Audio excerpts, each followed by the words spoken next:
Hello mes toutous, je suis très heureuse de vous accueillir aujourd'hui dans une toute première vidéo car dès à présent nous serons sur YouTube régulièrement où vous allez avoir des vidéos qui passeront une fois par semaine sur différents thèmes. Voilà, aujourd'hui j'aimerais vous parler de la procrastination. Longtemps, j'ai été une experte de la procrastination et que lorsque je me décidais de faire quelque chose, quel que soit le domaine, que ce soit personnel, professionnel, je me mettais souvent à faire le ménage ou encore répondre à des messages, des mails. Encore soudainement, on me demandait mon aide dans l'urgence ou alors encore il m'arrivait un coup de pompe énorme et je ressentais le besoin d'aller me reposer.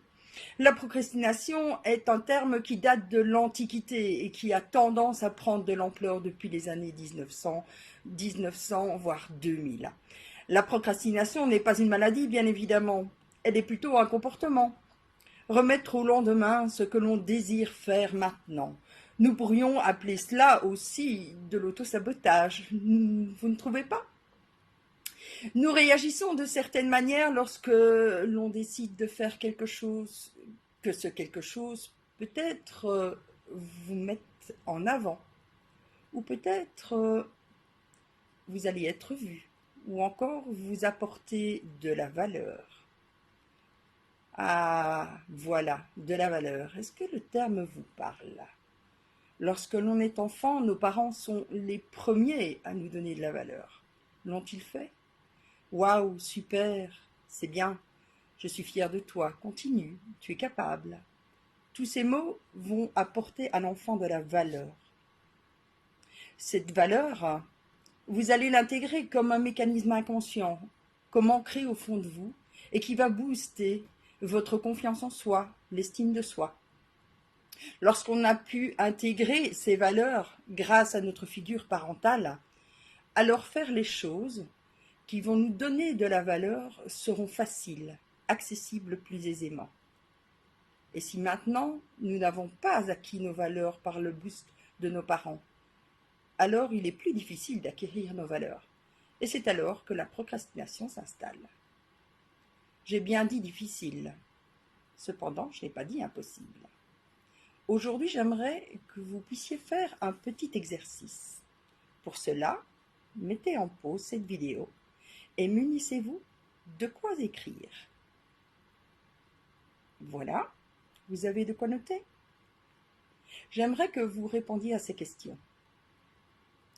Si je commence les choses que j'ai décidé de faire, qu'est-ce que je ressens au fond de moi? Si je commence la chose que j'ai décidé de faire, qu'est-ce que je ressens au fond de moi? Au moment de commencer cette chose que je souhaite faire, quelles sont les pensées qui me viennent? Au moment de commencer cette chose que je souhaite faire, quelles sont les pensées qui me viennent?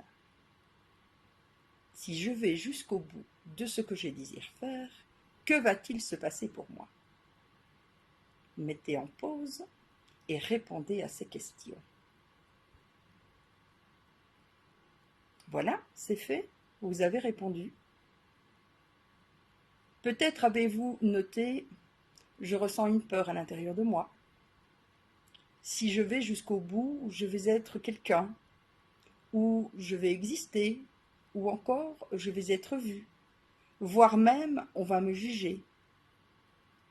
Sans doute que rester dans le confort dans lequel vous êtes aujourd'hui vous rassure.